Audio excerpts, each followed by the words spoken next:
ব্যাপার, আপনি এখানে ব্রেক কেন করলেন? তুই কি ভেবেছিস টাকা একাই নিবি? কখনোই দিব না। এক্ষুনি কিন্তু গুলি করে দিব। আরে এটা খেলনা গুলি।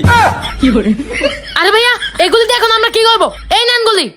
বস আপনি মিথ্যা বলেন কেন? এটা তো সত্যি সত্যি গুলি। আল্লাহ গো, গুলি ফেরত দিয়ে বিপদে পড়ে গেলাম। আমি জানি একটা আসল গুলি, চালাকি করে নিয়ে নিলাম। আজকে মনে হচ্ছে আমাদের আর রক্ষা নেই। এই আয়, আমাদের পিছু পিছু আয়, তোকে বসের কাছে নিয়ে যাচ্ছি। বস দেখেন কাদের নিয়ে আসছি। কারা এগুলা?